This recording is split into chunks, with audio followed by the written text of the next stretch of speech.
বন্ধুদের সাথে কিংবা এলাকাবাসীর সাথে এই দিনটা শেয়ার করা কতটা স্পেশাল? না, এটা আসলে স্পেশাল, কারণ প্রত্যেক বছর ঈদ অনেক স্পেশাল একটা দিন। আর দেখা যায় যে সবাই সবার মতো ব্যস্ত থাকে। এই ঈদের নামাজের পরে মুরব্বি, বড় ভাই, ছোট ভাই সবার সাথে দেখা হয়, এটা আসলে অনেক স্পেশাল। এবং আলহামদুলিল্লাহ যে আমি, আমার বাবা, আমার ছেলে এবং মুরব্বিরা অনেকেই একসাথে ঈদের নামাজ আদায় করলাম। আমিও ভাগ্যবান যে আল্লাহ তাআলা তৌফিক দিছে আবারও ঈদের নামাজ আদায় করার। তো খুবই স্পেশাল এবং খুব ভালো লাগে। মাশাআল্লাহ, এটা বাবা হিসাবে অনেক গর্বের বিষয়। এবং আমি প্রায় ওরে বলছি যে তুমি টানা 30টা রোজা রাখো না, আল্লাহ অবশ্যই তোমাকে কনসিডার করবে, তুমি অনেক ছোট, তুমি একদিন পরে পরে রাখো। বাট সে 30টাই রাখছে মাশাআল্লাহ। সে নাকি ঘুমাইতো না সেহরি রাখে।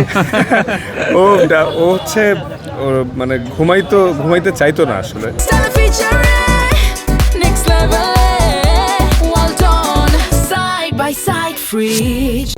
যাতে ওরা যদি কেউ না ডেকে দেয় এজন্য। তো পরে আমি ওরে যখন বাসায় থাকতাম, মানে আমাদের পাকিস্তান সিরিজ ছিল, বিসিএল ছিল, যেদিন আমি থাকতাম আমি ওরা প্রমিস করতাম যে ঠিক আছে আমি ডাইকে দিব, তুমি ঘুমাও। তখন ও ঘুমাইতো, এছাড়া ঘুমাইতে চাইতো। বাট মাশাআল্লাহ খুশি। ঈদের দিনে দেশবাসীর জন্য আসলে কি বলতে চান? দেশবাসীর জন্য যে মেসেজটা থাকবে সেটা সবাই পরিবারের সাথে অনেক উপভোগ করেন ঈদটা, কারণ অনেক স্পেশাল। আগামী ঈদে কে থাকবে না থাকবে, কার কখন কি হয়।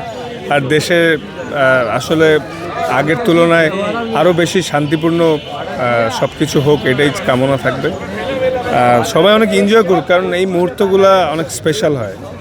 কারণ আমাদের জীবনের কোনো নিশ্চয়তা নাই, যে কোনো সময় কিছু হইতে পারে। তো আল্লাহ সবাইকে ভালো রাখুক, সুস্থ রাখুক, এটাই। তাসকিন ভাই, আপনার বন্ধু, এখানে বন্ধু আছে, ছোট ভাই আছে, বড় ভাই আছে। প্রত্যেকটা অ্যাথলেটের জীবনে আসলে তার আশেপাশের মানুষগুলো খুব স্পেশাল। ওনারা আপনাদের জন্য কতটা স্পেশাল? না, আমার জন্ম এখানে, আমি ব্রনন বড় আপ এখানে, এবং এই জাকির হোসেন রোড মাঠে আমি সর্বপ্রথম বল হাতে নেই খেলা শিখি। সো এই জিনিসগুলো অনেক স্মৃতির অন্যরকম একটা জিনিস। তো এলাকাবাসী সবাই অনেক ভালোবাসেন, তো এটার জন্য কৃতজ্ঞ। ভাই, একটা শেষ প্রশ্ন। তাসকিন বলছিল যে দোয়া করছে আপনার জন্য, আপনি যেন বেশি উইকেট পান। না, আলহামদুলিল্লাহ, এটা